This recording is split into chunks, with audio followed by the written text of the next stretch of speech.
मेरे बच्चों तक मत आना अंशु। तेरे भी मम्मी पापा हैं, तू भी अपने मम्मी पापा को देख, तेरा भैया भी है। अपने ही बच्चों की कसम, अपने मम्मी पापा की कसम तुम खा लो। मेरे बच्चों तक मत आओ, ठीक है? मेरे बच्चों तक मत आओ। ये ना, मेरे बच्चों की दोस्त मत दिया कर मेरे को, ठीक है? मैं हर काम में ये कहती हूँ, मेरे बच्चों की कसम, मेरे बच्चों की। मेरे बच्चों तक क्यों आती है? अब इसको मेरे बच्चे ही दिखते हैं बस।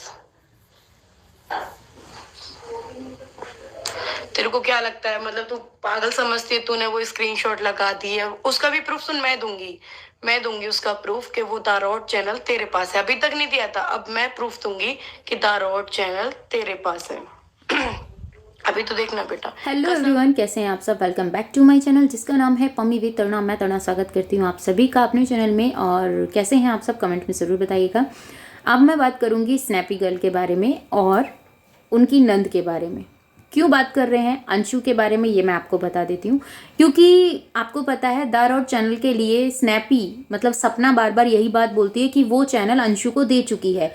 पर आज जो कम्युनिटी अंशु ने लगाई है अपने चैनल पर, तो वो कम्युनिटी मैं आप लोगों के साथ शेयर करूंगी। यहाँ पे मैं उस कम्युनिटी को लगा रही हूँ, आप उस कम्युनिटी को देखिए और समझने की कोशिश कीजिए। अंशु ने सब चीज़ें अपनी क्लियर कर दी हैं कि ये सब दिखावा बंद कर दीजिए। हम सब आपको अच्छी तरीके से जानते हैं और जो भी कुछ हुआ मैंने उस चीज़ के लिए आपको माफ़ कर दिया है। पर अगर आपको वीडियोस बनानी है अपने नाम से, उस वीडियोस को बनाकर अपने चैनल पे अपलोड करिए आप। और मेन चीज़ ये भी अंशु ने बोली है, अगर आपको कुछ है तो सीधा मुझसे बात कीजिए, कांटेक्ट करने की कोशिश कीजिए।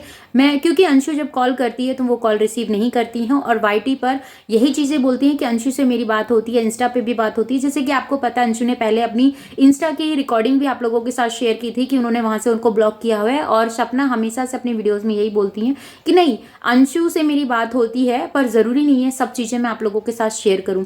देखिए, वो उनके पर्सनल मैटर तब होता जब वो अपने घर तक रखती, पर सपना जो भी चीज़ें कर रही हैं उसी का कट टू कट वे में जवाब अंशु दे रही है।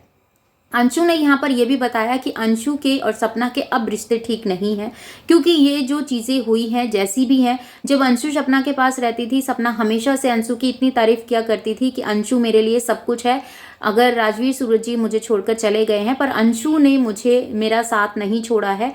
और अगर सपना अपने घर में थी तो सिर्फ वो अंशु की वजह से ही सपना उस घर में रुकी हुई थी, इसीलिए अंशु को पहले निकाला गया। ये स्टोरी आप लोगों ने कई बार सुनी होगी, सपना ने भी कई बार अपने चैनल पे सुनाई है, और रिएक्शन चैनलों पे भी आपने ये सब चीज़ें सुनी है। पर मैं पॉइंट आपको वो दिखाना चाह रही हूँ, वो बातें आपको बताना चाह रही हूँ कि ये कंट्रोवर्सी क्यों आ रही है। जब आपको पता है कि सपना ने भी मना कर दिया है, अंशु भी क्लियर मना कर रही है कि मुझे दारोड चैनल मिला ही नहीं है, मेरे पास है ही नहीं। अगर आपके पास कोई प्रूफ है तो मुझे शेयर करो और मैं भी देखूंगी और अपने व्यूवर्स को दिखाऊंगी कि हाँ, दारोड चैनल मेरे पास है। अगर तुम्हें वीडियोस डालनी है दारोड चैनल पे तो प्लीज आप उस वीडियो को डालिए, अपने नाम से डालिए। तो यहाँ पर अंशु ने ये चीजें क्लियर कर दी है कि दारोड चैनल उसके पास नहीं है। तो ये जो भी चीजें हो रही हैं, क्यों हो रही हैं, किस लिए हो रही है, ये तो सपना बखूबी तरीके से जानती है।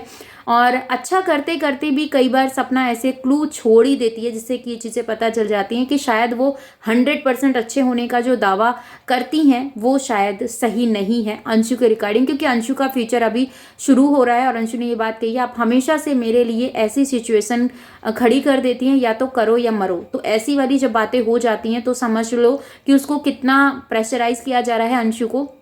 आज उसने कम्युनिटी पोस्ट की, हम लोगों के साथ शेयर की, तो हम लोगों ने देखा समझा, क्योंकि हम लोग उसी के ऊपर अपना रिएक्शन या अपनी बातों को रखते हैं, उसी के ऊपर हम कमेंट करते हैं जो हम देख रहे होते हैं। जैसे आपने एक वीडियोस देखा एग्जांपल के तौर पे, जैसे आपने एक वीडियोस देखा, उस वीडियो को देखने के बाद जो भी आपको लगा तभी तो आप हैंड टू हैंड कमेंट करेंगे, और जो आपको लगा वो अपना ओपिनियन उस वीडियो के अकॉर्डिंग रखेंगे।